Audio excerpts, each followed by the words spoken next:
Hello student, आ जाइए अपने next lecture में। देखिए, हम लोग बताए थे पिछले लेक्चर में कि अगले लेक्चर में हम लोग इलेक्ट्रिक वाले एसी ब्रिज शुरू करेंगे। ठीक है, एसी ब्रिज क्या होती है? देखिए, AC bridge,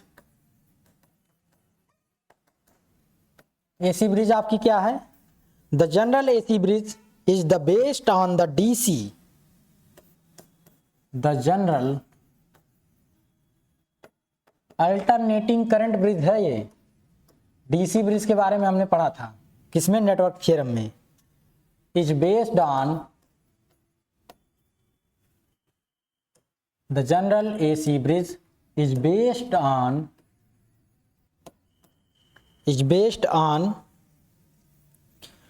the DC Wheatstone bridge. इसके बारे में हमने पढ़ा है, Wheatstone bridge.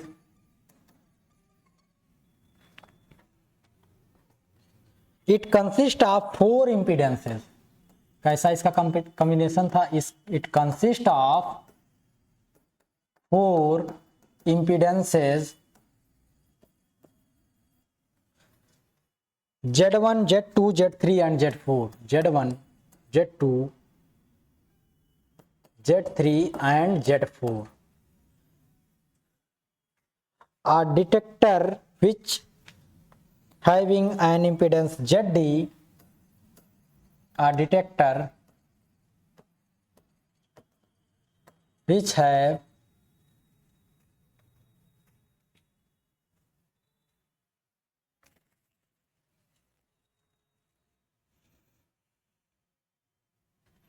an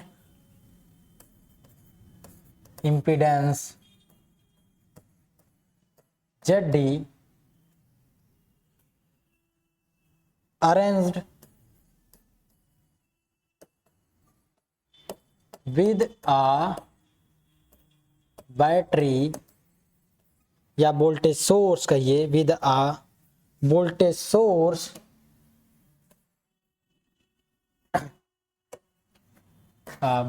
source V having internal impedance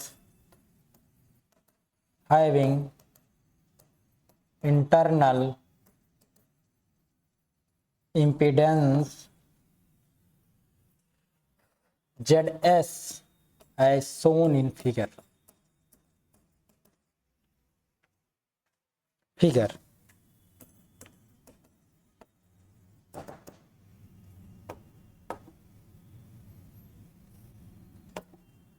देखो, यहां पर इस तरह से आपका ब्रिज बनाया हुआ है।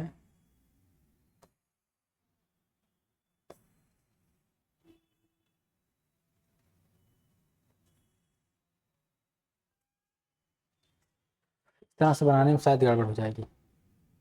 ठीक है, हम ऐसे ही बनाएं तो ज़्यादा अच्छा है।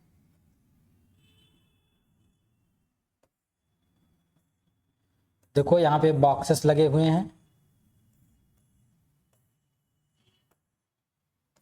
यहाँ पर एक बॉक्स लगा हुआ है, इस आर्म में भी बॉक्सेस लगे हुए हैं। कैसे? कुछ इस तरह से, जो कनेक्ट होते हैं इस आर्म से, और यहाँ पर भी बॉक्सेस लगे हुए हैं ऐसे। और देखो, ये है जो आर्म है, आती है एक वोल्टेज सोर्स से कनेक्ट है V, और इसके साथ उसका अपना खुद का इंटरनल इम्पीडेंस है ZS। चाहे इस तरफ दिखाइए चाहे इस तरफ, ऐसे। ये आपका Z1 है, यहाँ पर Z2 है, Z3 है, Z4 है, और ये ZD डिटेक्टर इम्पीडेंस है। इन्हीं सब के बारे में ऊपर लिखा गया है। करंट इस सर्किट में कैसे फ्लो हो रही है? देखो, एक I1 करंट है जो इस लूप में फ्लो हो रही है, इसका नाम है I1। और इस लूप में जो करंट फ्लो हो रही है इसको हमने I2 दे दिया, और इस लूप में जो करंट फ्लो हो रही है इसको नाम हमने I3 दे दिया। 3 लूप हैं, 3 तरह की करंट फ्लो हो रही है। ठीक है, ये हो गया है।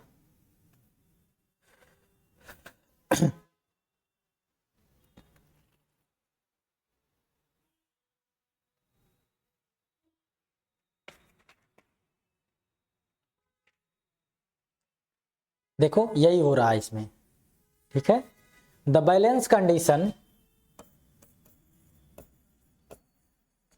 बैलेंस कंडीशन जो हमने व्हीट स्टोन ब्रिज के लिए फाइंड आउट किया था डीसी के लिए, वही एसी के लिए भी माना जाएगा, ठीक है। तो वो कैसे फाइंड आउट किया था आप लोग देखिएगा, टू लूप नेटवर्क सिस्टम में हमने किस तरह से इसको फाइंड आउट किया था डीसी के लिए व्हीट स्टोन ब्रिज की बैलेंसिंग कंडीशन, ठीक है। क्या आई हुई थी देखो, Z1 by Z2 equal to Z3 by Z4। जब ऐसा होगा इस केस में ZD जो डिटेक्टर है उसके क्रॉस कोई करंट फ्लो नहीं होगी, यानी I2 I3 बराबर हो जाएगी, एक दूसरे को कैंसिल आउट कर देगी। तो ये दोनों टर्मिनल का पोटेंशियल जो होगा वो सेम हो जाएगा। जब सेम पोटेंशियल हो जाएगा तो कोई करंट फ्लो नहीं होगी। करंट हमेशा हाई पोटेंशियल से लो पोटेंशियल की तरफ फ्लो होती है। जब बराबर हो गया पोटेंशियल तो कोई करंट नहीं जाएगी। यही बैलेंसिंग कंडीशन है। ये बैलेंसिंग कंडीशन एसी ब्रिज के लिए भी इस्तेमाल होगी, ठीक है। अगर यहाँ पे अल्टरनेटिंग सोर्स लगा है तो भी यही कंडीशन इस्तेमाल की जाएगी, ठीक है। अब देखिए जो टॉपिक है आपके सिलेबस में वो है Maxwell bridge for self inductance of a coil. ये टॉपिक है मैक्सवेल ब्रिज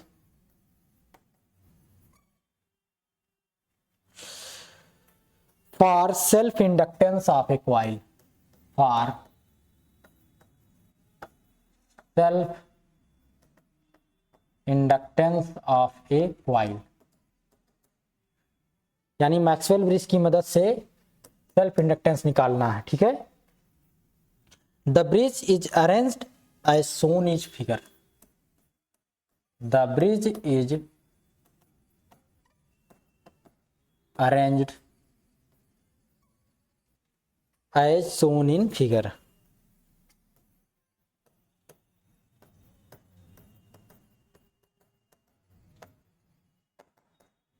देखो कुछ इस तरह से ब्रिज है आपका, एक रेजिस्टेंस लगा हुआ है, उसी के साथ एक कॉइल इंडक्टेंस लगी हुई है L/1 इंडक्टेंस की। ये ध्यान दीजिएगा ऐसे ही बनाना है, इसके सीरीज में R1 के साथ ये ऐसा लगा हुआ है और यहाँ पर एक रेजिस्टेंस R2 है और इस डायरेक्शन में एक रेजिस्टेंस है जो आपका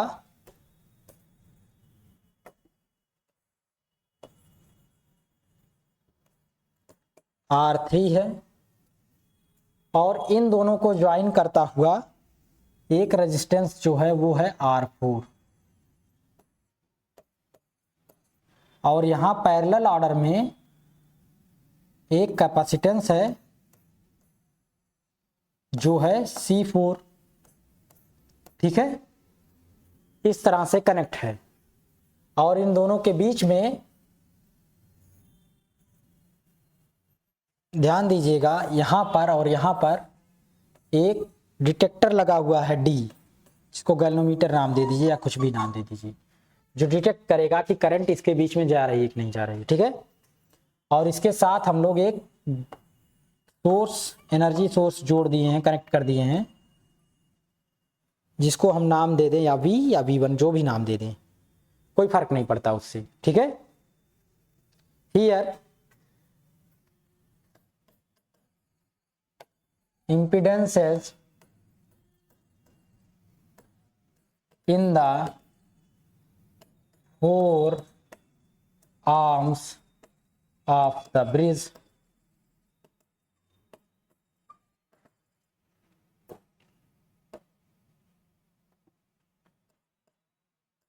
are, देखो पहली आर्म में Z1 कैसा है, R1 plus J omega L1 है, ये इंपीडेंस है, ठीक है।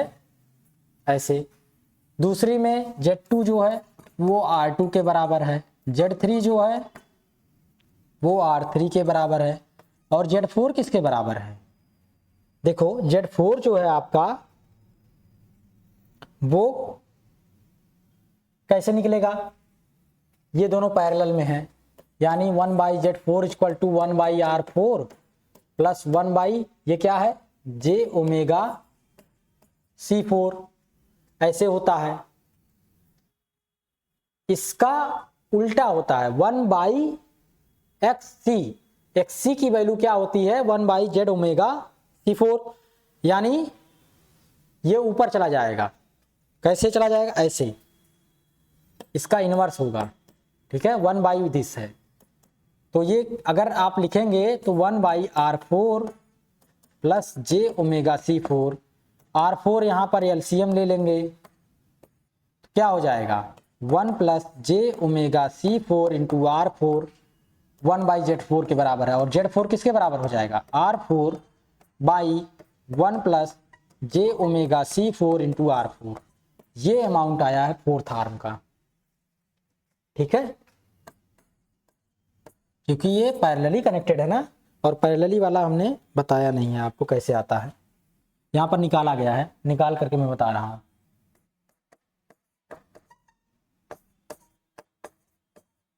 ठीक है, कुछ इस तरह से। नाउ व्हेन ब्रिज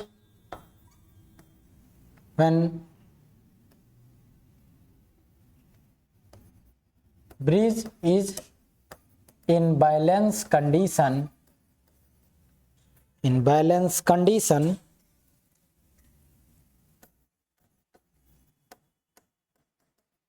देखिए सेल्फ इंडक्टेंस निकाल रहे हैं किसका, इस कॉइल L1 का। बैलेंस कैसे करेंगे? R4 और C4 को वेरी करके, ठीक है।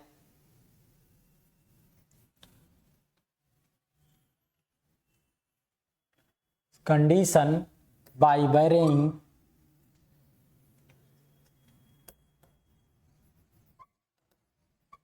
R4 एंड C4, इसको अपने हिसाब से ट्यून करके बैलेंस करेंगे हम लोग, ठीक है। तो अब क्या होगा, Z1/Z2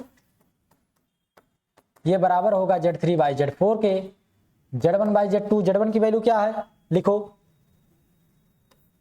R1 plus J omega L1 divided by R2,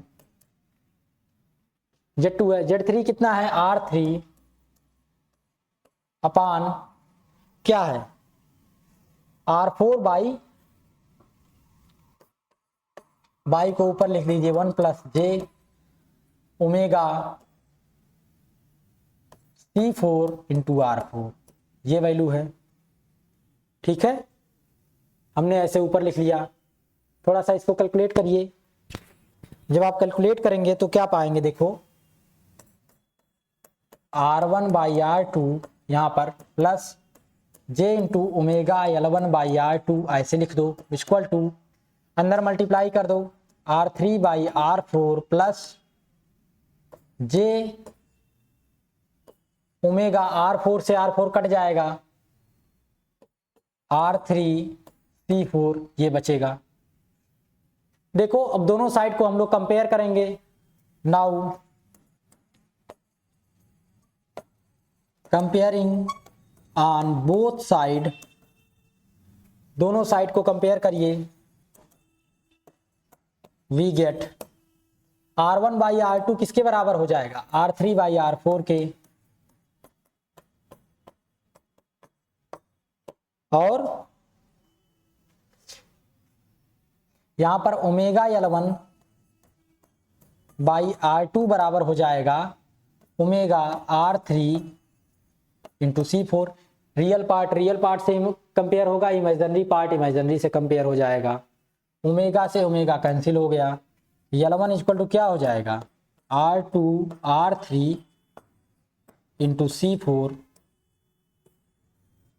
ये आ गया।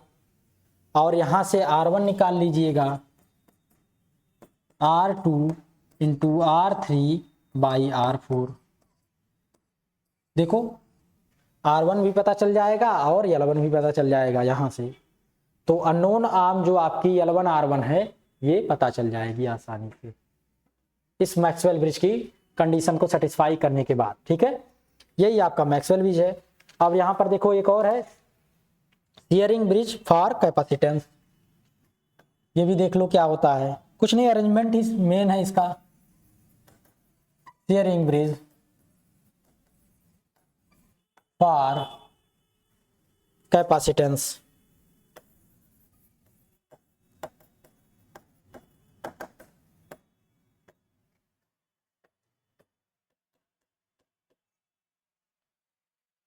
देखो यहां पर कैसे है कनेक्टेड है, इस तरह से R1 और C1 कैपेसिटेंस है जिनकी वैल्यू निकालनी है हमें, और इस आर्म में एक R2 रेजिस्टेंस लगा हुआ है, और इस आर्म में क्या है, वही कॉम्बिनेशन है, R4 रेजिस्टेंस है, इसके पैरेलल में एक C4 कैपेसिटेंस है। ठीक है, और यहां पर C3 एक कैपेसिटेंस लगा हुआ है।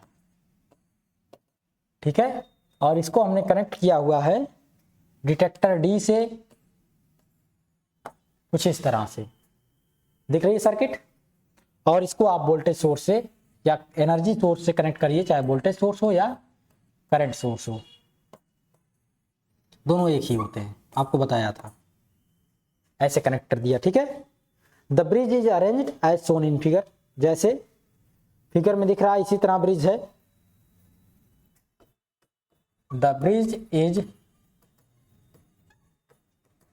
Arranged as shown in figure. ठीक है, क्या क्या है देखो, देयर इम्पिडेंसेस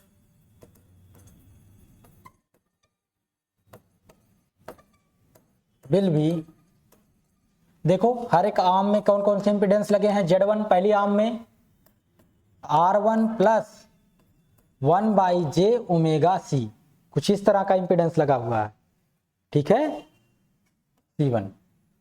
Z2 क्या है, वो R2 के बराबर है। Z3 क्या है, वो j ओमेगा C3 के बराबर है 1/, और Z4 किसके बराबर होगा, वही जो उसमें आया था, वही R4/1 plus j omega C4 into R4, जो वैल्यू वहां पे कैलकुलेट करके लिखे थे वही यहां पर भी होगा। ठीक है, now in the balance condition, now in the balance condition, जब ब्रिज बैलेंस हो जाए तब Z1/Z2 इक्वल टू Z3/Z4 होगा, और Z1 और Z2 सबकी वैल्यू लिखो।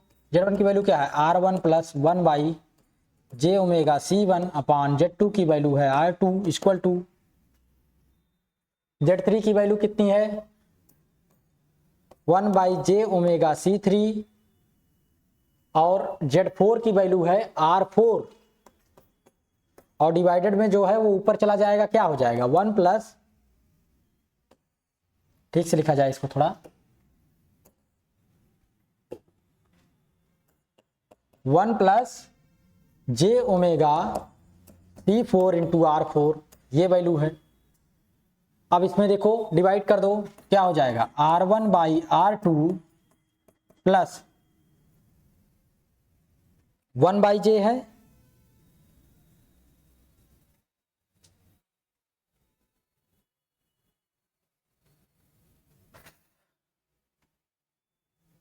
एक काम करते हैं क्रॉस मल्टीप्लाई कर देते हैं, तब आसान होगा मुझे लगता है।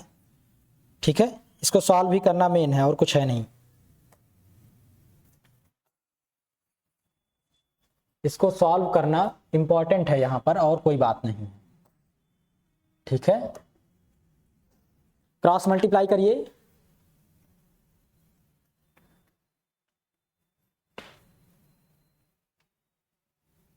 देखिए क्रॉस मल्टीप्लाई करने से पहले थोड़ा सा इसको मॉडिफाई कर दें। यहाँ पर R1 into J omega C1 plus 1 divided by R2 into J omega C1, ये हो जाएगा। यहाँ एलसीएम ले लीजिए और ये नीचे वाला इसमें डिवाइड हो जाएगा, इक्वल टू, इसको ऐसे लिख दीजिए 1 प्लस जे ओमेगा C4 इंटू R4 पान जे ओमेगा C3 इंटू R4। अब मल्टीप्लाई करिए, ठीक है। अब मल्टीप्लाई करते हैं, देखिए क्या क्या आता है। इसमें मल्टीप्लाई करेंगे जे ओमेगा,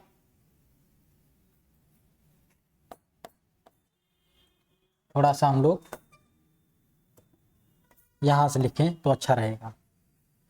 इसमें मल्टीप्लाई करिए, जे स्क्वायर हो जाएगा, वैल्यू माइनस हो जाएगी, क्या होगा R1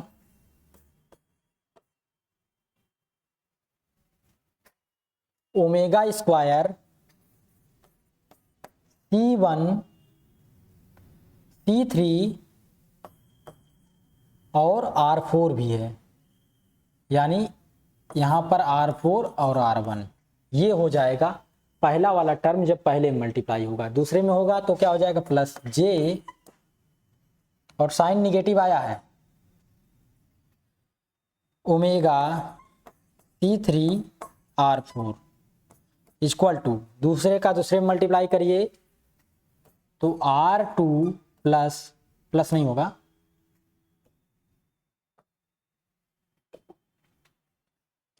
यहां पर जे आगे ले लीजिए, R2 ओमेगा C1, और जे से मल्टीप्लाई होगा तो माइनस हो जाएगा, क्या हो जाएगा R2 R4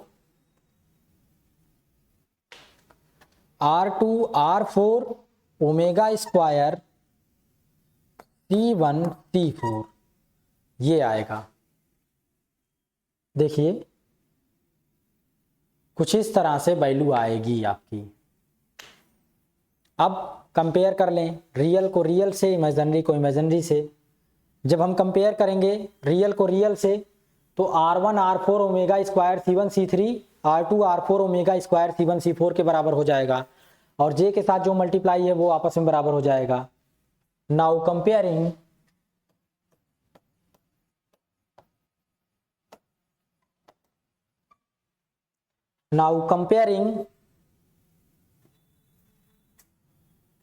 real and imaginary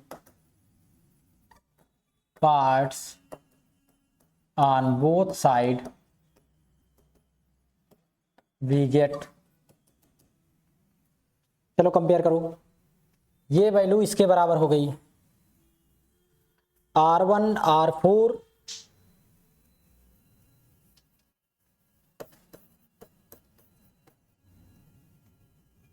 omega square C1 C3 equal to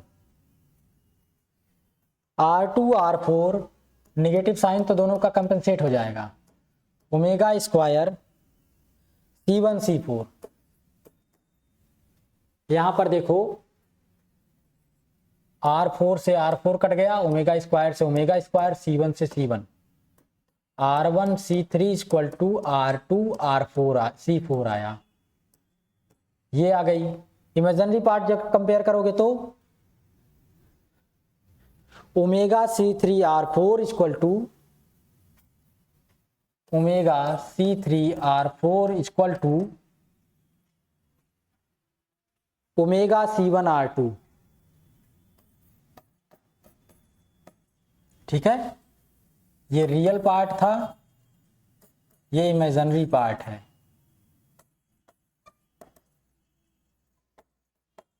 ध्यान से बनाइएगा, ओमेगा से ओमेगा कट गया, निकालना किसे था हमें, निकालना हमें C1 को था यहां से, तो C1 क्या आ जाएगा C3 R4 बाई R2, यहां से आ जाएगा, और यहां से R1 निकाल लेते हैं तो C4 by C3 into R2।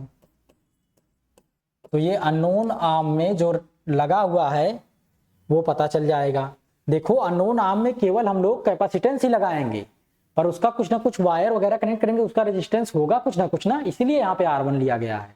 ऐसे ही पिछले केस में भी था, इंडक्टेंस जो था वो एक वायर ही था, केवल इंडक्टेंस था। जो पिछले केस में हमने लिया वहां पर केवल इंडक्टर ही लगा है L1 इंडक्टेंस का, पर उसका कुछ ना कुछ रेजिस्टेंस होगा जिसको हमने R1 से डिनोट किया है। ठीक है, यही बात कही जा रही है और कुछ नहीं। ठीक है, तो इस तरह से ये दोनों जो कंडीशन आई यहां से R1 और C1 हम फाइंड आउट कर सकते हैं। ठीक है,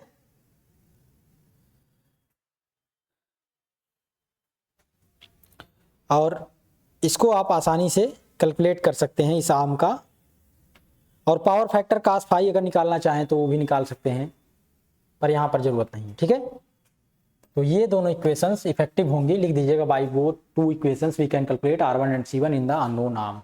यहाँ से शेयरिंग ब्रिज आपका खत्म होता है, तो आपका जो पूरा आधा सिलेबस है इलेक्ट्रिक और इलेक्ट्रॉनिक का वो खत्म होता है इलेक्ट्रिकल एनालिसिस का। ठीक है, अब इलेक्ट्रॉनिक शुरू होगा, जो बार बार मुंह से इलेक्ट्रॉनिक हमें शुरुआती लेक्चर में निकल जाता है कि इलेक्ट्रॉनिक में आ जाए, लेकिन लेक्चर सब कुछ इलेक्ट्रिक का चल रहा था। अभी इलेक्ट्रिकल लेक्चर जो है आपका वो समाप्त होता है इलेक्ट्रिकल एनालिसिस का।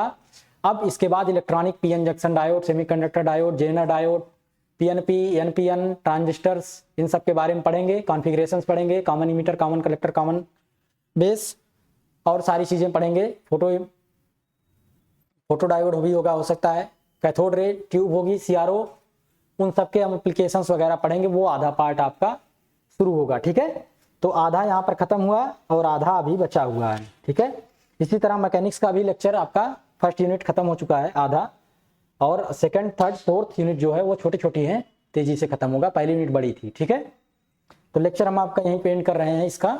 अब अगले बार से इलेक्ट्रॉनिक चलेगी, इलेक्ट्रिक नहीं चलेगी। ठीक है, जो लेक्चर चलेगा वो इलेक्ट्रॉनिक का स्टार्ट होगा। ठीक है, थैंक यू।